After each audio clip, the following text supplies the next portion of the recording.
Hey hi வணக்கம். So இது வந்து ஒரு ஒரு ஜென்ரலான ஒரு வீடியோ தான். கிட்டத்தட்ட 2025 வந்து முடிய போகுது. 2025ஓட ஒரு லாஸ்ட் ஃபேஸ்க்கே நம்ம வந்துட்டோம். இன்னும் ஒரு 2 மாதம் தான். இன்றைக்கி வந்து நவம்பர் 1, 2025. அவ்வளோதான். இந்த 1ஆம் தேதி முடிஞ்சிச்சு இல்லையா? அவ்வளோதான். அடுத்து வந்து இன்னும் ஒரு நவம்பரில் ஒரு 30 டேஸ், டிசம்பரில் ஒரு 31, அப்படி இப்படின்னு அப்ராக்சிமேட்டாக பார்த்தா கூட ஒரு 60 டேஸ்.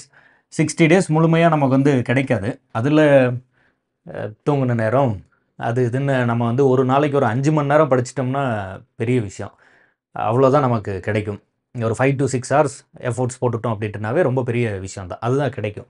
ஒரு 60 டேஸ் ஒரு 5 ஹார்ஸ் அந்த மாதிரி நீங்கள் வந்து கால்குலேட் பண்ணிக்கலாம். இன்னும் கூட குறைச்சி ஒரு 50 டேஸ் அப்படின்னு வச்சுட்டிங்கன்னா, ஒரு 50 டேஸு ஒரு நாளைக்கு ஒரு 5 மணி நேரம், நம்ம ரொம்ப மினிமமாக சொல்கிறேன், ரொம்ப ரொம்ப மினிமமாக ஒரு 5 மணி நேரம்னா கூட ஒரு 250 ஹார்ஸ், ஒரு 24 ஹார்ஸ் ரேஷியோவில் வைன் பண்ணிங்கன்னா பார்க்க 60 நாள் மாதிரி தெரியும். ஆனால் இன்னொரு 10 நாள் தான் நமக்கு வந்து அந்த பியூராக எஃபோர்ட்ஸ் போடுறதுக்கான டைம் அவ்வளோதான் கிடைக்கும். பட் ஓகே, இருக்கிற டைமை எப்படி வந்து நம்ம நல்லா யூட்டிலைஸ் பண்ணிக்கலாம். நீங்கள் பார்த்தா இன்னும் லாஸ்ட் 60 டேஸ் தான் அப்படிங்கிற மாதிரி இருந்தால் கூட வெரி லாங் டைம். 60 டேஸ் இருக்குது. நிறைய ஏரியாவை சிலபஸ் வந்து நீங்கள் நல்லா கவர் பண்ணிடலாம். கரெக்டாக பிளான் பண்ணி தெளிவாக படிச்சிங்கன்னா நல்லா வந்து கவர் பண்ணிடலாம். ரொம்ப பாசிட்டிவாக நீங்கள் வந்து இந்த வருஷம் முடிய போகுது அது இதுன்ட்டு போட்டு எதையாவது வந்து பிளானர் வருமா இல்லையா, அடுத்து குரூப் 4 இருக்குமா இல்லையா, 2A இருக்குமா, குரூப் 1 எக்ஸாம் இருக்குமா, என்ன நடக்கும், அதை போட்டு ரொம்ப கன்ஃபியூஸ் பண்ணிக்காதீங்க.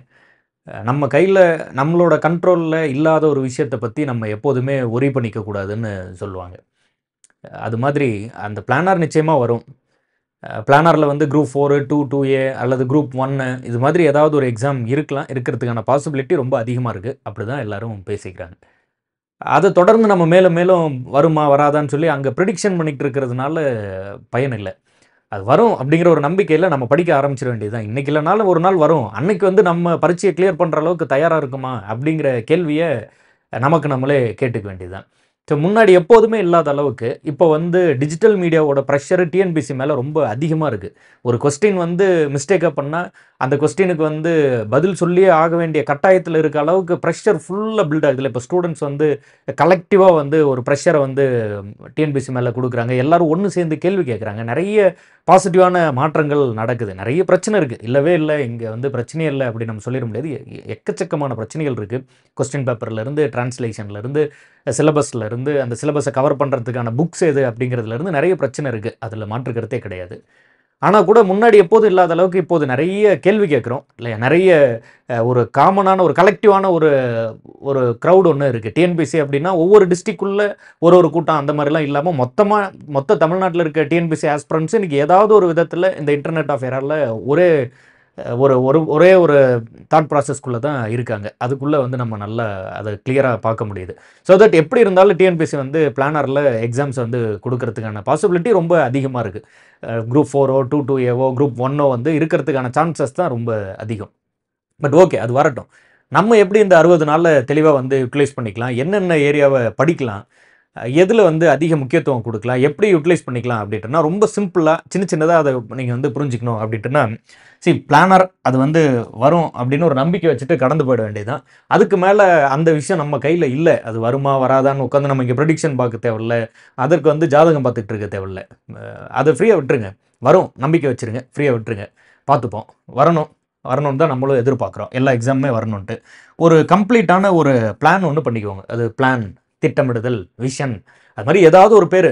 ஆனால் மொத்தத்தில் இந்த 60 நாளில் எந்த சப்ஜெக்டை படிக்க போகிறோம் அப்படின்னா, என்னோட ஒப்பீனியனில் நான் என்ன சொல்வேன்னா, நீங்கள் வந்து எக்ஸாம் வந்துருச்சு அல்லது எக்ஸாம் வந்து இன்னும் 60 நாளில் எக்ஸாமு, 100 நாளில் எக்ஸாமு, 200 நாளில் எக்ஸாமுன்னு சொன்ன பிறகு ரொம்ப கிரே ஷேடாக இருக்க ஏரியாவை படிக்க முடியாது.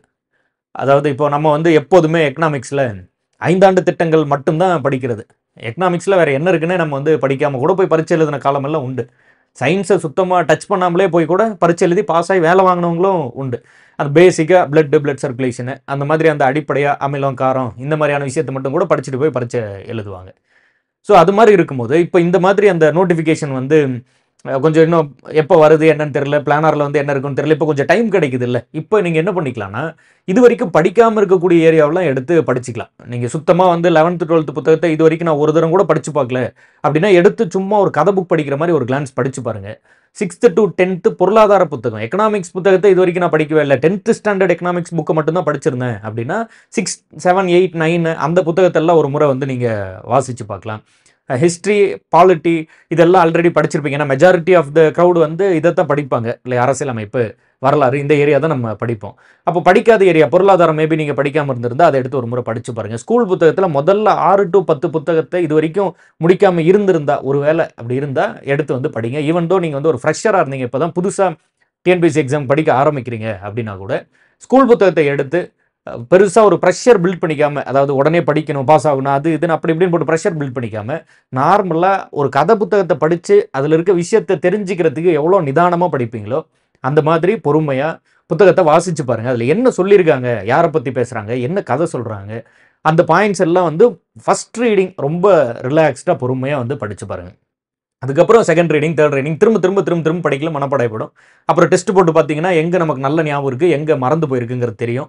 அதை வச்சு நம்ம வந்து எங்கெங்கே ஸ்ட்ராங்காக இருக்கும், வீக்காக இருக்குங்கிறது முடிவு பண்ணிக்கலாம். முதல்ல அந்த ஃபஸ்ட் ரீடிங்கை முடிக்கணும். அதுவே முடிக்காமல் இருந்தீங்கன்னா தயவு செஞ்சு அந்த ஃபஸ்ட் ரீடிங்கை முடிச்சிருங்க. 6 to 10 ஸ்கூல் புத்தகத்தில். 10வது வரைக்கும் படிச்சுட்டேன், ஆனால் 11, 12 இன்னும் படிக்காமல் இருக்கேன் அப்படின்னா இப்போ தான் அதுக்கான டைம், எடுத்து படிங்க. 11, 12வது புத்தகத்தில் பொலிட்டிக்கல் சயின்ஸ் வந்து மேக்ஸிமம் பீப்புள் வந்து படிப்பாங்க. மேக்ஸிமம் எடுத்த உடனே பொலிட்டிக்கல் சயின்ஸ் 12வது புத்தகத்தில் படிக்கிறதுக்கு நிறைய வாய்ப்பு இருக்குது. ஏன்னா நல்லா இருக்கும், அரசியல் அறிவியல் அப்படின்னு அந்த அந்த 11, 12வது புத்தகத்தில் ரொம்ப சூப்பராக எழுதியிருப்பாங்க, நல்லா இருக்கும். நீங்கள் அதை நல்லா யூட்டிலைஸ் பண்ணிக்கோங்க, வாசிச்சு பாருங்கள். படிக்கலனா கூட எடுத்து படிங்க. அரசியல் அறிவியல் 11, 12வது புத்தகத்தில் படிச்சிருந்தீங்க அப்படின்னா இப்போ வந்து நீங்கள் பொருளாதார சார்ந்த ஏரியாஸ் எடுத்து கவர் பண்ணி பாருங்கள். அதில் 11th ஸ்டாண்டர்ட் எக்கனாமிக்ஸ் புத்தகத்தெல்லாம் தமிழ்நாடு பற்றி பேசக்கூடிய ஏரியாலாம் ரொம்ப நல்லாயிருக்கும், கம்பல்சரியாக படிக்கணுங்கிற மாதிரி இருக்கும். ஸோ அதெல்லாம் இப்போ எடுத்து படிக்கலாம். இப்போல்லாம் அதெல்லாம் படிக்கிறதுக்கான நேரம். நீங்கள் ஈவன் தோ குரூப் 4 படிக்கிறீங்க, 2 to A, group 1, what ever எந்த எக்ஸாமாக இருந்தாலும் 11, 12வது புத்தகத்தில் முதல்ல அரசியல் அறிவியல் ட்ரை பண்ணி பாருங்கள். அப்புறம் பொருளாதார புத்தகத்தை எடுத்து படிங்க. அப்புறம் நேரம் இருக்கும் பட்சத்தில் வந்து புவியியலில் அந்த அதாவது ட்ரைப் பற்றி பேசியிருப்பாங்களே, ஜியாகிரஃபி, 12th ஸ்டாண்டர்ட் ஜியாகிரஃபியில் உலகில் உள்ள பழங்குடியினர், இந்தியாவில் உள்ள பழங்குடியினர், தமிழ்நாட்டில் உள்ள பழங்குடியினர்னு பேசியிருப்பாங்க. அந்த சாப்டர் எடுத்து நீங்கள் படித்து பார்க்கலாம். அப்படியே அது போல் 11th 12th எங்கெங்கெல்லாம் படிக்காமல் இருக்கீங்களோ, ஹிஸ்ட்ரி, ஐஎன்எம்லாம் 10th ஸ்டாண்டர்ட் ஐஎன்எம் ஃபஸ்ட்டு படிக்கணும். அதுக்கப்புறம் அடுத்தது இந்த மாதிரி ஸ்கூல் புத்தகத்துக்குள்ளேயே சுற்றிக்கிட்டு இருங்க. இந்த 60 நாளில் நீங்கள் ஆல்ரெடி ஸ்கூல் புத்தகத்தில் ஸ்ட்ராங்காக இருக்கீங்கன்னா வேறு ஏரியா படிங்க. இல்லைனா எங்கெங்கெல்லாம் ஸ்கூல் புத்தகத்தில் படிக்காமல் விட்டுருந்தீங்களோ அந்த ஏரியாவெல்லாம் எடுத்து இப்போ வந்து படித்து பாருங்கள். திரும்ப அந்த புத்தகத்தை புரட்டிக்கிட்டே இருக்கிறது, அதை வந்து திரும்ப படிச்சுக்கிட்டே இருக்கிறது. ஒரு திட்டம் போட்டு வச்சுக்கோங்க. 60 நாள் கண்ணு முன்னாடி தெரியுது, அடுத்த நாட்கள் வரப்போகுது. அதில் குறைஞ்சது ஒரு நாளைக்கு ஒரு 5லேருந்து ஒரு 10 மணி நேரம் வரைக்கும் நம்ம படிக்க போகிறது தெரியுது. அப்போது அதில் எந்தெந்த ஏரியாலாம் நம்ம படிக்கிறோன்ட்டு. அதே சமயத்தில் இந்த 60 நாளில் மேத்துக்கு, கணிதத்துக்கு மிக அதிகமான முக்கியத்துவம் கொடுத்து ப்ராக்டிஸ் பண்ணுங்கள். டெய்லி ஒரு 10 சம் 20 சம்மாவது நீங்கள் வந்து ட்ரை பண்ணுங்கள். நம்ம நிறைய இடத்துல எக்கச்சக்கமாக இந்த மாதிரி அந்த பொதுவாக பேசும்போது எல்லாம் அதை மென்ஷன் பண்ணிக்கிட்டே இருக்கிறது என்ன அப்படின்னா, நமக்கு ரொம்ப அழகாக ஒரு விஷயத்த சொல்லி வச்சுருக்காங்க. என்னென்னா, சித்திரமும் கைப்பழக்கம், செந்தமிழும் நாப்பழக்கம். நீங்கள் வந்து கண்டினியூஸாக ஒரு விஷயத்தை திரும்ப ரிப்பீட்டடாக நீங்கள் வந்து அதை பண்ணிக்கிட்டே இருக்கையில் ஒரு பாயிண்டில் நீங்கள் வந்து அதில் வந்து ஒரு எக்ஸ்பர்ட்டாக, ஒரு சிறந்த நபராக மாறி போய்டுறீங்க. எனக்கு கணிதம் வரும் வராது அப்படின்னு சொல்லி உங்களை நீங்களே டிமோட்டிவேட் பண்ணிக்கிட்டு நேரத்தை விரயம் பண்ணிக்கிட்டு இருக்காமல், உங்களுக்கு நல்ல கணிதம் வருதா, வாழ்த்துக்கள். நீங்கள் 25க்கு 25 கேள்வி எடுக்க முயற்சி பண்ணுங்கள். இல்லையா, குறைந்தபட்சம் அதில் ஒரு 20 கேள்வியாவது தாண்டறதுக்கு என்னென்ன ஏரியாலாம் சிலபஸ்ன்னு ஒன்று கொடுத்துட்றாங்க. அந்த சிலபஸ் எடுத்து வச்சுக்கிட்டு அந்த சிலபஸில் ஒரு 10 சம், சும்மா ரொம்ப பேசிக்கான ஒரு 10 சம்மை எடுத்து நீங்கள் ப்ராக்டிஸ் பண்ணி பார்க்கலாம். இப்போ பரிட்சை இன்னும் ஒரு 60 நாள் இருக்குது. ஒரு நாளைக்கு 10 சம்மை ப்ராக்டிஸ் பண்ணிங்கன்னா 600 கேள்வி ப்ராக்டிஸ் பண்ணிடுவீங்க. அந்த 10 கேள்விங்கிறது பிஒய்க்யூவாக வச்சுக்கோங்க. ஒரு ப்ரீவியஸ் இயர் கொஸ்டினாக இருக்க மாதிரி அந்த 10 கேள்வி ப்ராக்டிஸ் பண்ணிங்கன்னா அப்படியே கொஞ்சம் கொஞ்சமாக ஒரு 600 முந்தைய ஆண்டு வினாக்கள் ப்ரீவியஸ் இயர் கொஸ்டின் ப்ராக்டிஸ் பண்ணிட்டீங்க அப்படின்ட்டுனா குறைந்தபட்சம் ஒரு 15-20 கேள்வியாவது நீங்கள் மேக்ஸில் வந்து அட்லீஸ்ட் இது இப்படி போடலாம், இப்படி சால்வ் பண்ணலாங்கிறத தெரிஞ்சுக்கிறதுக்கு நிறைய வாய்ப்பு இருக்குது. நீங்கள் எதை வேணால் கற்றுக்கலாம். நீங்கள் புதுசாக ஒரு மொழி கற்றுக்கலாம், புதுசாக ஒரு பாடம் கற்றுக்கலாம், புதுசாக ஒரு ஏதாவது ஒரு ஸ்கில், ஏதாவது ஒரு விஷயத்தை கற்றுக்கலாம். எல்லாத்திற்கும் நமக்கு வந்து அதை கற்றுக்கிற அளவு பொறுமை இருந்தால் போதுமானது. அதனால் எனக்கு ஸ்கூலில் கணிதம் வராது, இல்லை எனக்கு சின்னதுலேருந்தே கணிதம் வராது, அது இதுன்னு எதையாவது போட்டு உங்களை நீங்களே டிமோட்டிவேட் பண்ணிக்கிட்டு எதையாவது ஒன்று சொல்லி அதை தொடாமலே வச்சுக்கிட்டு இருக்காம, தினம் 10 சம் அவ்வளோதான் டார்கெட். இன்னைக்கு 10 சம் ப்ராக்டிஸ் பண்ணுறேன், அடுத்து நாளைக்கு 10 சிலபஸில் இல்லாத ஒரு ஏரியாவை பிடிச்சி ப்ராக்டிஸ் பண்ணிக்கிட்டு. இப்போ ட்ரிக்னாமெண்ட்ரி அதில் எடுத்து 10 சம் ப்ராக்டிஸ் பண்ணிருக்காதீங்க. சிலபஸில் இருக்கிறதுல 10 சம் ப்ராக்டிஸ் பண்ணுற மாதிரி லிமிட் பண்ணிக்கோங்க. அதில் தினம் 10 சம் வந்து ப்ராக்டிஸ் பண்ணுங்கள். அதுவே உங்களை வந்து ஓரளவுக்கு என்ன தேவையோ அந்த வேலையை வந்து கொடுத்துரும். ஸோ அப்போது இங்கே விஷன் அல்லது பிளான் அல்லது திட்டம் அப்படின்னா நம்ம 2 விஷயம் தான் சொல்கிறோம். ஒன்று என்னது, ஸ்கூல் புக்கில் இன்னும் அந்த படிக்காத ஏரியாலாம் ஏதாவது இருந்ததுன்னா படிங்க. முதல்ல 6 to 10 புத்தகத்துக்கு முக்கியத்துவம் கொடுங்க. அதுக்கப்புறம் 11, 12 புத்தகத்தில் 11, 12 எல்லாத்தையும் படிக்க முடியாது. அதில் பரீட்சையில் எங்கே கேள்வி கேட்பாங்களோ அந்த ஏரியாவுக்குலாம் முக்கியத்துவம் கொடுங்க. அரசியல், அறிவியல், பொருளாதாரம், ஐஎன்எம், ஹிஸ்ட்ரி, ஜியாகிரஃபி, இது மாதிரி அங்கே அரசியல் அந்த அதுலேயே வந்து எத்திக்ஸ்னு ஒரு புத்தகம் படிப்போம். அது மாதிரி உங்களுக்கு எந்தெந்த புத்தகம் எல்லாம் படிக்கணும்னு தோணுதோ அந்த ஸ்கூல் புத்தகத்துக்குள்ளேயே இதெல்லாம் கிரே ஷேட் இது வரைக்கும் நான் படிக்காம வச்சிருக்கேன் அப்படின்னு இருக்கோ அதையெல்லாம் எடுத்து புரட்டி பார்த்துக்கிட்டே இருக்கிறது. எவ்வளோ முடியுமோ அவ்வளோ தூரம் வந்து இந்த 60 நாளை நல்லா யூட்டிலைஸ் பண்ணோம் அப்படின்னா 2 விஷயம். ஒன்று, 60 நாளும் படிக்கணும். முதல் விஷயம், படிக்கிறதுக்கு நேரம் ஒதுக்கணும், படிச்சிடணும். 2வது, எங்கே கேள்வி கேட்பாங்களோ எங்கே வெயிட்டேஜ் இருக்கோ அதை படிக்கணும். 60 நாளும் நான் பயங்கரமாக எஃபோர்ட்ஸ் போடுறேன்னு சொல்லி 60 நாளும் 15 மணி நேரம் 12 மணி நேரம் படிக்கிறீங்கன்னு கூட வச்சுப்போம். 12 மணி நேரம் சிலபஸில் இல்லாத ஒரு ஏரியாவை கேள்வி கேட்காத ஒரு ஏரியாவில் படிச்சிட்டிங்கன்னா போச்சு. ஸோ அப்போ அவ்வளோ உழைப்பு போட்டும் அது வேற ஒரு எக்ஸாமுக்கான சிலபஸ் எடுத்து வச்சு படிச்சிடக்கூடாது இல்லை. அதனால கண்டிப்பாக படிக்கணும். முதல்ல படிக்கணுங்கிறத உறுதிப்படுத்திட்டு படிங்க. 2வது, எங்கே கேள்வி கேட்பாங்க அந்த ஏரியாவில் படிங்க. எங்கே வெயிட்டேஜ் அதிகமாக இருக்குது, எந்த பாடத்திலிருந்து அதிக கேள்வி வருதோ அங்கே படிங்க. இது 2ஐயும் கொஞ்சம் தெளிவுபடுத்தி வச்சுக்கிட்டிங்கனாவே ரொம்ப சுலபமாக இருக்கும். இதை வந்து இது பண்ணிக்கோங்க. அதே போல் சரி, இதுதான் இந்த 60 நாளுக்கான ஒரு விஷயமா நான் சொல்லணும்னு நினச்சது. 60 நாள் கண்டிப்பாக உங்கள் கண்ணு முன்னாடி இருக்குது. குறைஞ்சது இப்போ இன்றைக்கி இந்த ஒரு நாள் நவம்பர் 1ஆம் தேதி முடிய போகுதுன்னா கூட உங்களுக்கு வந்து இன்னும் மினிமமாக பார்த்தா கூட ஒரு 59 நாள், 31 தேதி இருக்குல்ல டிசம்பரில், அதனால் எப்படி பார்த்தாலும் உங்களுக்கு 60 நாள்னு வச்சுக்கோங்க. இந்த 60 நாளில் வந்து பிளானர் வருமா வராதா அப்படிங்கிற அந்த ப்ரிடிக்ஷனை, அந்த எதிர்பார்ப்புலேருந்து வெளியே வந்துருங்க. அது வரும் அப்படின்னு நம்பிக்கை வச்சுட்டு வெளியே வந்து அதை பற்றி யோசிக்காதீங்க. வெளியே வந்துருங்கன்னா என்ன சொல்கிறோன்னா அதை பற்றி யோசிக்காதீங்க. அது ஃப்ரீயாக விட்டுருங்க. அது நம்ம கையில் இல்லை. டிஎன்பிசி முடிவு பண்ணட்டும், வரட்டும், பேசிக்கலாம். இப்போதைக்கு நம்ம படிக்கிற வேலையை செய்வோம். நம்ம என்ன வேலை செய்யலாம்? படிக்கிற வேலை செய்யலாம். படிக்கிறதை எங்கே படிக்கிறோம்? எதையாவது ஒரு 10 நாளில் அரசு அதிகாரியாவது எப்படி அப்படின்னு ஒரு அதிசய புத்தகம் வாங்கி படிக்காமல் ஸ்கூல் புத்தகத்தை படிங்க. இங்கிருந்து தான் கேள்வி கேட்பாங்க. ஸ்கூல் புத்தகத்தில் 6 to 10 முடிங்க. அதுக்கப்புறம் 11, 12 போங்க. நீங்கள் இது வரைக்கும் படிக்காத ஏரியாலாம் படிங்க. பரீட்சை வந்துருச்சுன்னா, நோட்டிஃபிகேஷன் கண்ணில் தெரிஞ்சிருச்சுன்னா, அதுக்கப்புறம் முக்கியமான சப்ஜெக்ட் வெயிட்டேஜ் ஏரியா அப்படின்னு சொல்லி அதுக்கு நிறைய முக்கியத்துவம் கொடுத்து அங்கே படிக்க ஆரம்பிச்சிருவோம். இது வரைக்கும் படிக்காத ஏரியாவை படிக்காமலே வச்சுக்கிட்டு இருக்காம இந்த மாதிரி கொஞ்சம் அந்த டைம் கிடைக்கும் போது ஒரு 50, 60 நாள் கிடைக்கும் போது இப்பெல்லாம் எடுத்து அந்த படிக்காத ஏரியாவை படிங்க. 11, 12 புத்தகத்தை படிங்க. அண்ட் அதே போல் தினமும் கண்டிப்பாக வந்து கணிதத்துக்கு முக்கியத்துவம் கொடுங்க. அதுக்கு பேர் விதவிதமாக வச்சுருந்தா கூட ஆப்டிடியூடு, ரீசனிங்கு, அதில் லாஜிக்கல் ரீசனிங்கு, அது மாதிரிலாம் வித்தியாசமாக பேர் வச்சா கூட தினம் 10 சம் சிலபஸில் என்ன பேர் இருக்கோ HCF, LCM அப்படின்னு இருக்குன்னா அதுலேருந்து தினம் 10 சம். இப்போ வந்து அதில் வந்து பரப்பளவு அப்படின்னு இருக்குன்னா அந்த பரப்பளவு டாப்பிக்ல இருந்து தினம் வந்து 10 சம். அந்த மாதிரி டெய்லி அந்தந்த சிலபஸில் இருக்கக்கூடிய டாப்பிக்ல இருந்து 10 சம் வந்து நீங்கள் ப்ராக்டிஸ் பண்ணிக்கிட்டே இருங்க. அது வந்து ரொம்ப மஸ்ட்டு. அதுக்கப்புறம் பொதுவாகவே நிறைய நியூ கமர்ஸும் சரி, அல்லது வந்து ஏற்கனவே படிச்சுட்டு இருக்கக்கூடிய பழைய ஓல்டு ஆஸ்பிரண்ட்ஸுமே சரி, எல்லாருக்குமே சேர்த்து இந்த ஒரு விஷயத்த நான் வந்து சொல்லணும்னு நினைக்கிறேன். அதை நல்லா கிளியராக வந்து புரிஞ்சுக்கோங்க. என்ன அப்படின்ட்டுன்னா, அதாவது ஒரு நல்ல ஸ்டேட்மெண்ட் உண்டு. ஒரு 2-3 ஸ்டேட்மெண்ட் இதில் வந்து கிளியராக ஞாபகம் வச்சுக்கோங்க. when the why is clear, the how will appear அப்படின்னு ஒரு ஸ்டேட்மெண்ட் சொல்லுவாங்க. அப்படின்னா என்னன்னா, ஏன் வெற்றி பெறணும் அப்படிங்கிற காரணம் தெளிவாக இருந்ததுன்னா எப்படி வெற்றி பெறணும் அப்படிங்கிற பாதை வந்து சுலபமாக உங்கள் கண்ணு முன்னாடி வரும். அது ஏன், எங்கே, எப்படி, அதை பற்றிலாம் தெரியாது. ஒய் அப்படிங்கிறது when the why is clear, the how will appear அப்படின்னு சொல்லுவாங்க. ஸோ அப்போது எதற்காக நம்ம வந்து இந்த பரீட்சைக்கு படிக்க ஆரம்பித்தோம், எதற்காக நம்ம வந்து இதை ஜெயிக்கணும்னு நினைக்கிறோம், அந்த ரீசனை, அந்த காரணத்தை முதல்ல தெளிவாக வந்து முடிவு பண்ணிக்கோங்க. முதல்ல படிக்கிறோமா இல்லையாங்கிறத முடிவு பண்ணிக்கோங்க. அவங்க சொன்னாங்க, இவங்க சொன்னாங்க, பக்கத்து வீட்டில் படித்தாங்க, மேல் வீட்டில் இருக்குது, கீழ் வீட்டில் இருக்குது, இல்லை உங்கள் வீட்டில் இருக்கா அப்படின்னு படிக்க ஆரம்பிக்காதீங்க. அந்த மாதிரி வந்து இது ஒரு போட்டித் தேர்வு, அந்த மாதிரி இது ஒர்க் அவுட் ஆகிறது இல்லை. உங்களுக்காக அந்த பரீட்சையின் மீது ஒரு விருப்பம் இருக்கணும். விருப்பத்தின் அடிப்படையில் நீங்கள் வந்து படிக்க ஆரம்பித்தாதான் அது வந்து ஒர்க் அவுட் ஆகும். ஃபர்ஸ்ட் அண்ட் ஃபார்மோஸ்ட் திங், ஒரு காரணம் இருக்கணும். எதுக்காக இந்த வேலையை செய்கிறோம், எதுக்காக படிக்க வந்தீங்க, என்ன காரணத்திற்காக நீங்கள் இந்த போட்டித் தேர்வில் வெற்றி பெறணும்னு நினைக்கிறீங்க அப்படிங்கிற காரணம் வந்து ரொம்ப ஸ்ட்ராங்காக இருக்கணும். இதுதான் மோட்டிவேஷனே. நீங்கள் வந்து கண்ணை மூடுனா கனவுல நீ தானே அப்படின்னு சொல்லி உறங்க போனால், இல்லை வந்து கொஞ்ச நேரம் ரெஸ்ட் எடுக்கலாம் அப்படின்னு நினச்சா இந்த காரணம் வந்து நம்மளை உசு பண்ணும், சாட்டை எடுத்து அடிக்கிற மாதிரி நம்மளை துரத்தணும். எதுக்காக வெற்றி பெறணும் அப்படிங்கிற ஒரு காரணம் இருக்குல்ல, அந்த காரணம் வந்து it has to be very strong. அந்த காரணம் உங்களை துரத்தணும், உங்களை இயக்கிறதே அந்த காரணமாக தான் இருக்கணும். ஸோ அப்போ அந்த காரணம் என்ன அப்படிங்கிறத முதல்ல யோசிச்சு தெளிவுபடுத்தி வச்சுக்கோங்க. என்னவா வேணா இருக்கலாம், what ever may be the reason, identify the reason. நீங்கள் வந்து அந்த காரணம் என்னங்கிறத தெரிஞ்சு வச்சுக்கோங்க. அது எப்படி ஜெயிக்கிறதுங்கிறதுலாம் அது தன்னை போல வந்து சேரும். எங்கேயாவது ஒரு வழி பிடிச்சு உங்களை வந்து சேரும். நிச்சயமாக வெற்றி பெற்றுவீங்க. காரணத்தை கண்டுபிடிச்சு வச்சுக்கோங்க.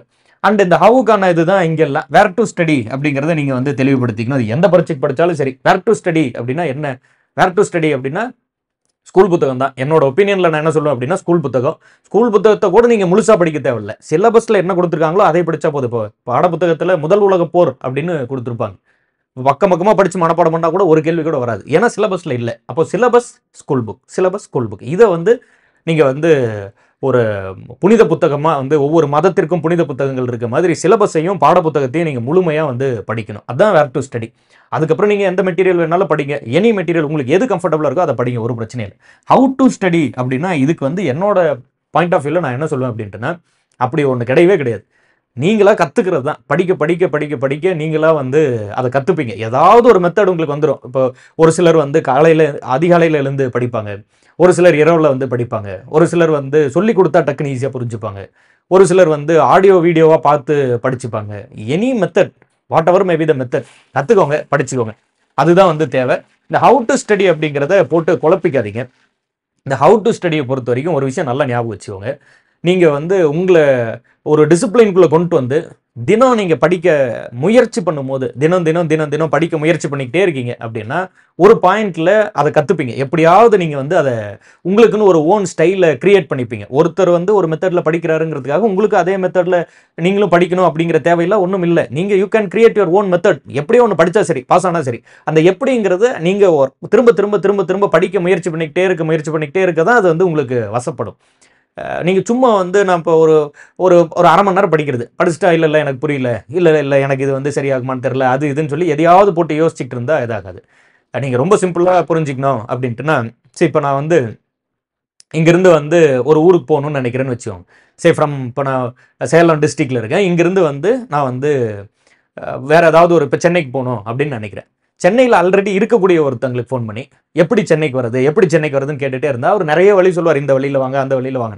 பட் அன்டில் நான் வந்து மொதல் ஸ்டெப் எடுத்து நடந்து போகிறனோ, இல்லை ஓடுறனோ, இல்லை வாகனத்தில் போகிறனோ, இல்லை பறந்து போகிறனோ, ஏதாவது ஒரு மெத்தடில் நான் அந்த செயலை செய்ய ஆரம்பிக்கும் போது தான் அடுத்தடுத்து வந்து அந்த ஸ்டெப்ஸ் வந்து உங்களுக்கு வந்து புரியும்.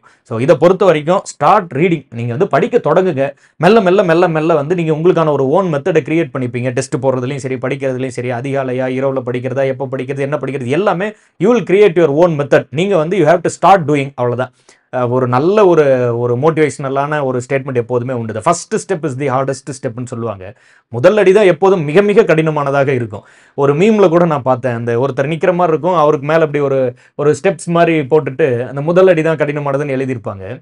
அதில் வந்து ஒரு மீம் மாதிரி போட்டு இது முதல் அடி இல்லை, இது முதல் மாடி, இதை எப்படி ஏறி வர்றது அப்படிங்கிற மாதிரிலாம் வந்து அது மீம்லாம் கிரியேட் பண்ணியிருப்பாங்க. அது முதல் அடி மாதிரி இருக்காது, முதல் மாடி மாதிரி தான் இருக்கும். பட் அதை ஆரம்பிச்சிட்டிங்கன்னா அதுக்கப்புறம் அந்த வேலையை வந்து நீங்கள் சுலபமாக கற்றுப்பீங்க. ஏற்கனவே வெற்றி பெற்றவங்க நிறைய வழி சொல்லுவாங்க, இப்படி படிங்க அப்படி படிங்க, நான் இப்படி படித்தேன் அப்படி படித்தேன், அதை எல்லாம் கேளுங்க. பட் அதிலிருந்து உங்களுக்கான ஒரு ஓன் மெத்தடை நீங்கள் வந்து you have to create it. அது வந்து நீங்கள் நல்லா முடிவு பண்ணிக்கோங்க.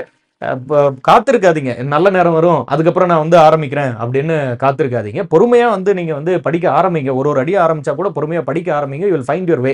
ஈஸியாக வந்து கிடைச்சிடும். அவ்வளோதான். என்ன சொல்ல வரேன் அப்படின்னா ஸ்டார்ட் டூயிங். நீங்கள் வந்து அதுக்கப்புறம் அதை பிடிச்சிப்பீங்க. ஒரு விஷயம் நல்லா ஞாபகம் வச்சுக்கோங்க. டிஎன்பிசியை பொறுத்த வரைக்கும் என்னோட ஒப்பீனியனில் நான் சொல்லணும் அப்படின்னா இட் இஸ் லைக் வந்து இது ஒரு வட்டமான ஓட்டம். அப்படின்னா என்னென்னா நேர்கோட்டில் நம்ம வந்து என்ன பண்ண போகிறதில்ல அப்படின்ட்டுனா புதுசாக படிச்சுக்கிட்டே போக போகிறதில்ல. அதற்கு பதிலாக என்ன பண்ண போகிறோம் அப்படின்ட்டுனா படித்த விஷயத்தையே திரும்ப திரும்ப திரும்ப திரும்ப படித்து நல்லா வந்து ரிவைஸ் பண்ணிக்க போகிறோம். படித்ததையே திரும்ப திரும்ப திரும்ப திரும்ப நம்ம வந்து படிக்க போகிறோம். ரிப்பீட்டேஷன், இங்கே வந்து ரிவிஷன் வந்து it plays a very big role. என்ன சொல்லலாம் அப்படின்ட்டுனா ஒரு 2000 பக்கத்தை கொடுத்து படிக்க சொன்னால் ஈஸி. ஆனால் ஒரு 100 பக்கத்தை கொடுத்து மனப்பாடம் பண்ணிக்கோங்க, இதிலிருந்து நான் கேள்வி கேட்பேன் அப்படின்னா கடினம். ஸோ அப்போ நீங்கள் அந்த 100 பக்கத்தை திரும்ப திரும்ப திரும்ப திரும்ப படிச்சுக்கிட்டே இருக்கணும். இதுக்கு எப்போதும் சொல்லக்கூடிய ஒரு வெரி பெஸ்ட் எக்ஸாம்பிள் என்ன அப்படின்ட்டுனா நம்ம வந்து ஜனகணமனை பாடியிருப்போம் இல்லையா? இப்போ இந்த ஜனகணமனை வந்து உங்களுக்கு பொருள் புரியாது, அர்த்தம் தெரிஞ்சிருக்காது. மேபி எந்த மொழின்னு இன்னைக்கு தெரிஞ்சிருக்கலாம். டிஎன்பிசி நீங்கள் படிக்க ஆரம்பிச்சதுக்கப்புறம் தேசிய கீதம்னா என்ன ஏது இது எல்லாத்தையுமே வந்து நல்லா கிளியராக நீங்கள் வந்து புரிஞ்சிருந்திருக்கலாம்.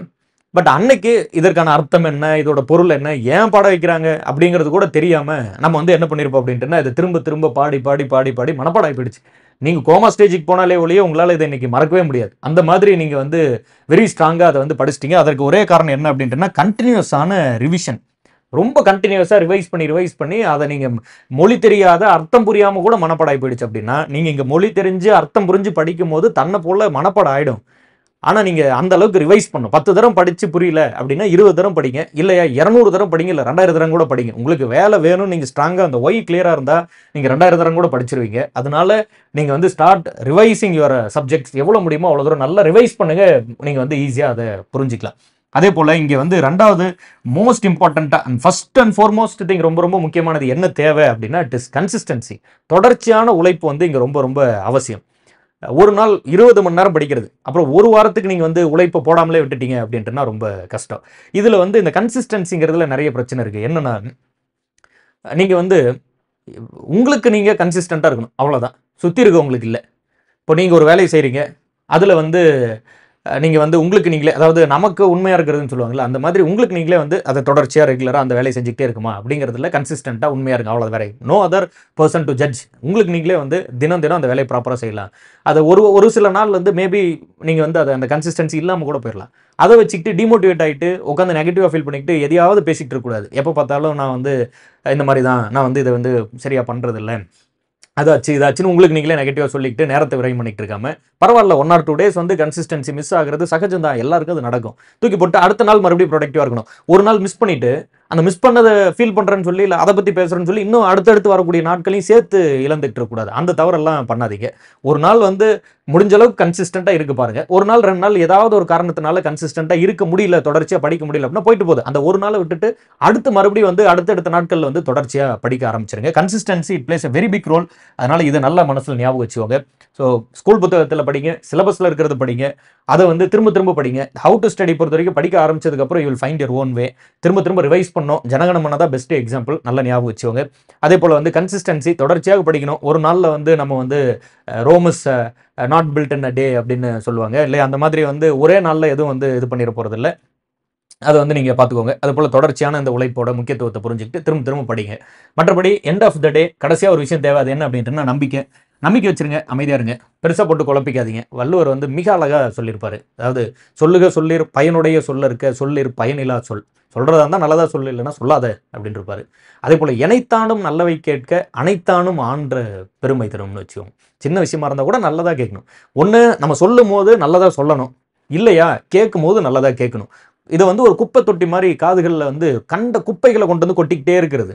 நீங்கள் வந்து எனக்கு தெரிஞ்ச ஒருத்தர் இப்படி தான் டிஎன்பிசிக்கு படிச்சுட்டு இருந்தா, அப்புறம் சூசைட் பண்ணிட்டு இறந்து போயிட்டான், நீ படி அப்படின்னு வந்து மோட்டிவேட் பண்ணால் எவ்வளோ மோசமாக இருக்கும், பொருந்தாத இருக்குல்ல. அதே தான் எல்லாத்துக்கும். நீங்கள் வந்து படிக்கிறதுக்கு மோட்டிவேஷன் தேவை தான், இல்லாமல் இல்லை. அதெல்லாம் தாண்டி சுற்றிலிருந்து வரக்கூடிய அந்த நெகட்டிவிட்டியை முடிஞ்ச அளவு கட் பண்ணிக்கோங்க. இன்வால்வ் ஆகாதீங்க. எந்த விதமான தேவையில்லாத பேச்சிலையும் இன்வால்வ் ஆகிட்டு அதெல்லாம் நேரத்தை வின் பண்ணாதீங்க, ஃப்ரீயாக விட்டுருங்க. அதே போல் நீங்கள் ஒரு உண்மை இல்லாத சம்பவத்தை திரும்ப திரும்ப அடுத்தடுத்து கடத்திக்கிட்டே இருக்காதீங்க. அந்த மாதிரி ஏதாவது ஒரு விஷயத்தில் இன்வால்வ் ஆகிட்டு இருக்காதீங்க. இந்த மாதிரி நீங்கள் வந்து சிலபஸை என்னென்ன படிக்கிறோம், எப்படி படிக்கிறோம், கன்சிஸ்டன்சி இது எல்லாத்தையும் பிளான் பண்ணிவிட்டு தொடர்ச்சியாக படிக்க ஆரம்பிச்சிருங்க. எப்படியோ ஒரு விதத்தில் நம்ம போடுற அந்த உண்மையான உழைப்பு போய் கரை சேரும். அந்த உழைப்பு வந்து தோற்று போகாது அப்படின்னு முழுமையாக நம்புங்க. அது கடவுளோ தற்செயலோ என்ன ஏதுன்னெலாம் தெரியாது. ஆனால் நிச்சயமாக நான் கடினமாக உழைக்கிறேன், வெற்றி பெற்றுவேன் அப்படின்னு ஒரு நம்பிக்கை வச்சுட்டு அமைதியாக இருங்க. வேறு எதை பற்றியும் யோசிக்காதீங்க. உங்களை சுற்றி அதாச்சு இதாச்சுன்னு வந்து எதையாவது பேசிக்கிட்டு இருந்தால் கூட அதையெல்லாம் போட்டு ஒரி பண்ணிக்காதீங்க. நம்பிக்கை வச்சுட்டு அமைதியாக இருங்க. அது கடவுளாக இருக்கலாம், யாராக வேணா இருக்கலாம், உங்களுக்கு பிடிச்ச யாரோ ஏதோ ஒன்று, வாட் எவர் இட் இஸ், அதன் மீது நம்பிக்கை வச்சுட்டு நீங்கள் வந்து இது பண்ணுங்கள். ஒரு அழகாக பாடல்லாம் நிறைய சொல்லியிருப்பாங்கல்ல, அதில் வந்து என்ன அப்படின்ட்டுனா, நம்பிக்கை வைத்து கல்லையும் பார்த்தால் கடவுளின் காட்சி. அவ்வளோதான். கல்லாக கூட இருக்கலாம், நம்பிக்கையோட பார்த்தா கடவுளின் காட்சி. அமைதியாக வந்து அந்த நம்பிக்கையை வச்சுட்டு பொறுமையாக இருந்துட வேண்டியது. அது வெற்றி நிச்சயம் வந்து சேரும். நீங்கள் எது வேணால் தோற்று போயிடலாம், உழைப்பு வந்து தோற்று போனதா சரித்திரமே கிடையாது. நம்பிக்கையோட உழைப்பை போடுங்க. கடைசியாக ஒரு விஷயம் இதுதான், make a plan, stick to it. ஒரு திட்டம் போடுங்க. என்ன பண்ண போகிறோம், அடுத்த 60 நாள் என்னென்ன நம்மளோட திட்டம் அப்படின்ட்டு நிறைய நம்ம இதில் வந்து ஜோக் எல்லாம் சொல்லலாம். என்னது, நான் இந்த மாதிரி தான் ஜனவரி 1ஆம் தேதி திட்டம் போட்டேன், ஆனால் ஃபாலோ பண்ணல. அப்போ திட்டம் போட்டேன், இப்போ திட்டம் போட்டேன், ஆனால் அதெல்லாம் ஃபாலோ பண்ணவே இல்லை. இப்படி தான் அதெல்லாம் புரியுது. மேபி நீங்கள் ஃபாலோ பண்ண கூட விட்டுருக்கலாம், ஆனால் அது பிரச்சனை இல்லை. மறுபடியும் ஒரு திட்டம் போடுங்க. பலாயிரம் தரம் அந்த திட்டம் தோல்வி போனால் கூட மறுபடியும் ஒரு திட்டம் போடுங்க. ஏதாவது ஒரு முறை அந்த திட்டத்தை நீங்கள் ஃபாலோ பண்ணி அதை ரெகுலராக அந்த பிளானை முடிச்சு ஒரு ஒரு முறை அந்த பிளானை வந்து போட்ட திட்டத்தின்படி ஒரு முறை ப்ராப்பராக வந்து ஒர்க் பண்ணி ஒரு ரிசல்ட்டை பார்த்துட்டீங்க அப்படின்ட்டுனா அதுக்கப்புறம் அது ரொம்ப பிடிச்சி போயிடும் உங்களுக்கு. அது பிளான் பண்ணுவீங்க, ஒர்க் பண்ணுவீங்க, பிளான் பண்ணுவீங்க, ஒர்க் பண்ணுவீங்க. அதை அழகாக கேப்சர் பண்ணிப்பீங்க. பல முறை நீங்கள் வந்து அதை முயற்சி பண்ணி அந்த திட்டத்தை ஃபாலோ பண்ணாமல் கூட விட்டுருக்கலாம். ஆனால் ஒரு முறை முயற்சி பண்ணி அதில் வந்து வெற்றி பெற்றுட்டீங்க அப்படின்ட்டுனா அதுக்கப்புறம் அதோட முக்கியத்துவம் என்னன்னு புரிஞ்சு போயிடும். ஈஸியாக வந்து அடுத்தடுத்து நீங்கள் வந்து சுலபமாக ஒரு திட்டம் போடுறது, அதை பிளான் பண்ணிக்கிறது, திட்டம் போடுறது, பிளான் பண்ணுறது, அவ்வளோதான். ஞாலம் கருதினும் கைகூடும், காலம் கருதி இடத்தால் செய்யும், அவ்வளோதான். அதை இன்னைக்கு இருக்க மாடர்ன் டேர்ம்ஸில் சொல்லணும்னா பிளான் பண்ணி பண்ணிடுங்க. அவர் வைகை புயல் வடிவேல் அவர் சொல்கிற மாதிரி சொல்லணும் அப்படின்ட்டுனா எது பண்ணுறதா இருந்தாலும் பிளான் பண்ணி பண்ணணுங்கிற மாதிரி. பட் பிளான் பண்ணோம், அப்புறம் அந்த பிளானில் என்ன பண்ணணுமோ அதை வந்து ஸ்டிக் டு இட். அதில் திட்டமிட்டதை நீங்கள் வந்து தொடர்ச்சியாக ஃபாலோ பண்ணணும். மேபி நீங்கள் ஒரு சில முறை வந்து திட்டமிட்டிருக்கலாம், அந்த திட்டம் தோல்வி அடைஞ்சிருக்கலாம், புரியுது. அதுக்காக மறுபடியும் திட்டமிட தயங்கக்கூடாது. போன முறை திட்டமிட்டேன், தோல்வி அடைஞ்சிருச்சு, அதை நான் ஃபாலோ பண்ணல, அதனால என்ன, மறுபடியும் இன்னொரு திட்டமிடுங்க. ஏபிசிடின்னு இசட் வரைக்கும் போங்க. பரவாயில்ல, ஆங்கிலத்தில் தானே இசட் வரைக்கும் இருக்குது, தமிழில் கொட்டி கிடக்கு. நீங்கள் அகரத்தில் ஆரம்பித்து ஆயுத எழுத்து வரைக்கும் திட்டமிடுங்க, ஒன்றும் தப்பு இல்லை. ஆனால் திரும்ப திட்டமிட்டுக்கிட்டே இருங்க. ஏதாவது ஒரு முறை வந்து அந்த திட்டத்தை நீங்கள் கரெக்டாக ஃபாலோ பண்ணி வெற்றி பெற்றுட்டீங்க அப்படின்ட்டுனா அதோட முக்கியத்துவம் புரிஞ்சுக்கிட்டீங்கன்னா ரொம்ப சுலபமாக இருக்கும். சரி, அவ்வளோதான். இதுதான் அந்த 60 நாளைக்கானது. தெளிவாக படிங்க. அண்ட் இன்னைக்கு நியூஸ் பேப்பரில் ஒரு விஷயம் பார்த்தேன். அது எனக்கு ரொம்ப அது எப்படி சொல்கிறதுன்னு தெரியல. அது சும்மா ஷேர் பண்ணிக்கணும்னு தோணுச்சு. அதனால அதை பற்றி பேசுகிறேன். சும்மா அது பாருங்களேன். என்னென்னா, இந்த மாதிரி தி ஹிந்து நியூஸ் பேப்பர் November 1, 2025 அப்போ வந்து தி ஹிந்து நியூஸ் பேப்பரில் இப்படி ஒரு ஆடு, வேர்ல்டு டூர் 2026 வேர்ல்டு டூர் கூப்பிட்டு போகிறோம். சும்மா ஒரு நார்மல் ஆடு. நீங்கள் வந்து 7 நாட்கள் 7 டெஸ்டினேஷன் போக போகிறோம், 23 நாள் ப்ரைவேட் ஜெட்டில் போக போகிறோம் அப்படின்லாம் கொடுத்துருந்தாங்க. சும்மா எங்கெங்கே போக போகிறாங்க அப்படின்னு பார்த்துட்டு இருக்கும்போது டக்குன்னு இந்த இடத்துல ஒன்று மென்ஷன் பண்ணியிருந்தாங்க. என்னென்னா, ஒரு பர்சனுக்கு, ஒரு நபருக்கு வந்து 99 லட்சம், 99 lakhs per person world tour 2026 ஒரு 7 டெஸ்டினேஷனுக்கு 23 நாள் நீங்கள் பயணிக்கிறதுக்கு 99 லட்சம் அப்படின்னு சொல்லி ஒரு விளம்பரம் கொடுத்துருக்காங்க. நம்ம நிறைய பொருளாதாரத்தை பற்றி படிக்கிறோம், நாட்டில் அவ்வளோ எக்கனாமி, ஜிடிபி, அது இதெல்லாம் படிக்கிற பெரிய பெரிய தொகையை பற்றி எல்லாம் கூட படிச்சிருக்கோம் தான், இல்லாமல் இல்லை. ஆனால் கூட எல்லாத்தையும் தாண்டி நான் நல்ல கவனிச்சுலாம் பார்த்தேன். 9.9 lakhs இல்லை உண்மையிலே 99 lakhs அப்படின்லாம் பார்த்துட்டு இருந்தேன். ஒரு ஆளுக்கு 99 லட்ச ரூபா கொடுத்து வேர்ல்டு டூர் போகக்கூடிய நபர்கள்லாம் கூட இங்கே வந்து இருக்காங்க. ஜீரோவில் ஆரம்பித்து அவ்வளோ பெருசாக வந்தாங்களா இல்லையா அதெல்லாம் தெரியாது. சுற்றி நிறைய பாசிபிலிட்டிஸ் இருக்குது. எதையோ சக்ஸஸ்ஃபுல்லாக சாதிச்சுக்கிட்டு போயிட்டு இருக்காங்க.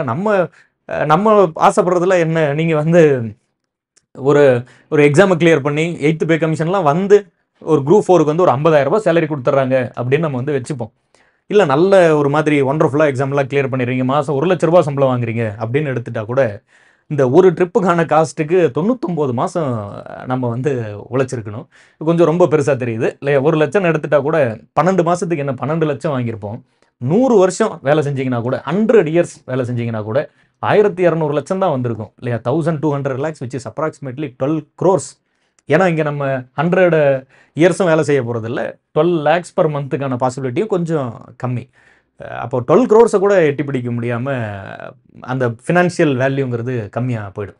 பட் அதெல்லாம் பிரச்சனை இல்லை. நான் அதை பற்றி இங்கே சொல்ல வரல. என்ன சொல்ல வரேன்னா, இப்படி பெரிய விஷயத்தெல்லாம் சாதிச்சுட்டு போகிறாங்க. ஒரு சாதாரண ஒரு ட்ரிப்புக்கு 99 lakhs செலவு பண்ணக்கூடிய அளவில் மிகப்பெரிய விஷயத்தெல்லாம் பண்ணுறாங்க. எவ்வளவோ நடக்குது சுற்றி. நம்ம வந்து சும்மா ஒரு 6 to 10 ஸ்கூல் புத்தகத்தை படிக்கிறதுக்கு எனக்கு வந்து முடியல, அது திரும்ப படிக்க முடியல, அது கஷ்டமாக இருக்குது, அது இதுன்னு சொல்லி உங்களை நீங்களே வந்து டிமோட்டிவேட் பண்ணிக்காதீங்க. அந்த 10வது வரைக்கும் இருக்கக்கூடிய அந்த கணிதத்தை என்னால் கற்றுக்க முடியல அப்படின்னு சொல்லிட்டு இருக்காதீங்க. மேக்ஸ் வராது அது மாதிரிலாம் எதுவும் சொல்லிட்டு இருக்காதீங்க. ப்ராக்டிஸ் பண்ணுங்கள், தினம் ப்ராக்டிஸ் பண்ணுங்கள். யூ வில் ஃபைண்ட் அ வே. அது வந்து கண்டுபிடிச்சிருவீங்க, வெற்றி பெற்றுருவீங்க. ரொம்ப சுலபமாக தான் இருக்கும். ஜாலியாக வந்து படிங்க. இந்த ப்ராசஸை, இந்த ப்ராக்ரஸை வந்து நேசித்து படிச்சிங்கன்னா ரொம்ப நல்லாயிருக்கும். வலுக்கட்டாயமாக திணிச்சா அது ரொம்ப நல்லா இருக்காது. படிங்கன்னு போட்டு ப்ரெஷர் பண்ணுறதுக்கு பதிலாக விருப்பப்பட்டு படிச்சிங்கன்னு வைங்களேன், அது வந்து நீங்கள் 24 மணி நேரத்தில் ஒரு 18-20 மணி நேரம் படித்தா கூட அது ரொம்ப நேரம் நீங்கள் வந்து படிச்சுக்கிட்டே இருக்கலாம், தொடர்ச்சியாக படிக்கலாம். அந்த 10 மணி நேரம் 15 மணி நேரம் படிக்கிறதுக்கு, தொடர்ந்து உழைக்கிறதுக்கு ஒரே ஒரு ஷார்ட்கட் தான். அது என்னன்னா, அந்த வேலையை பிடிச்சு விருப்பத்தோட அந்த வேலையை செய்கிறது. வலுக்கட்டாயமாக அந்த வேலையை செஞ்சுக்கிட்டு இருந்தால் 1 மணி நேரம் கூட ஒரு யுகம் மாதிரி இருக்கும். அது ரொம்ப கஷ்டம். அதனால் இன்னும் நிறைய நல்ல வேலையெல்லாம் இருக்குது. உங்களுக்கு விருப்பம் இல்லை, டிஎன்பிசியோ அல்லது வேறு ஏதாவது போட்டித் தேர்வு மேலே விருப்பம் இல்லைன்னா நீங்கள் வேறு எந்த வேலை வேணாலும் செய்யுங்க. எதுலேயும் ஒரு குற்றமும் இல்லை, ஒரு தவறும் இல்லை. இந்த வேலைனா அதை விருப்பப்பட்டு அது வந்து உங்களுக்கு விருப்பம் இருக்கா அப்படிங்கிறத முடிவு பண்ணி இந்த வேலையை வந்து செய்யுங்க. ரொம்ப நல்லாயிருக்கும். 60 நாள் பெரிய டைமு. அதை தான் சொல்ல வரேன். நல்லா வந்து யூட்டிலைஸ் பண்ணுங்கள். நல்லா வந்து படிங்க. மேக் ஷுர் நீங்கள் வந்து இந்த 60 நாளை நல்லா யூட்டிலைஸ் பண்ணிக்கிறீங்க அப்படிங்கிறத பார்த்துக்கோங்க. எப்படி இருந்தாலும் டிசம்பரில் வந்து ஏதாவது ஒரு பதில் சொல்லுவாங்கன்னு நம்ம வந்து நம்புவோம். டிஎன்பிஎஸ்சி வந்து அட்லீஸ்ட் வந்து ஏதாவது ஒரு எக்ஸாம் வந்து இருக்க மாதிரி ஒரு இது வந்து சொல்லலாம். அப்படி சொல்லும்போது நம்ம வந்து தயாராக இருக்கணும். அதற்கு வந்து முன்னாடி இருக்கக்கூடிய இந்த நாட்களில் வந்து நல்லா வந்து நம்ம வந்து யூஸ் பண்ணிக்கணும். அவ்வளோதான். So end of the day 60 நாளைக்கு என்ன பண்ண போகிறோம்? Make a plan. உங்களுக்கு என்ன தோணுதோ அந்த மாதிரி ஒரு திட்டம் போட்டுக்கோங்க. இதை எதை படிக்க போகிறேன் அப்படின்னு நீங்களா ஒரு திட்டம் போடுங்க. பேனா பேப்பரை வச்சுக்கிட்டு திட்டம் போடுங்க. அப்புறம் அதை முடிஞ்ச அளவுக்கு ஃபாலோ பண்ண பாருங்கள். ஒருவேளை அதை ஃபாலோ பண்ணல அப்படின்னாலும் மறுபடியும் அந்த பேப்பரை தூக்கி போட்டு மறுபடியும் ஒரு திட்டம் போடுங்க. மறுபடியும் அதை ஃபாலோ பண்ண முயற்சி பண்ணுங்கள். கண்டிப்பாக அது வந்து ஒரு டேர்மில் ஃபாலோ பண்ணிடுவீங்க. வெற்றி பெற்றுவீங்க. அவ்வளோதான். Keep supporting us. தேங்க்யூ. டடா.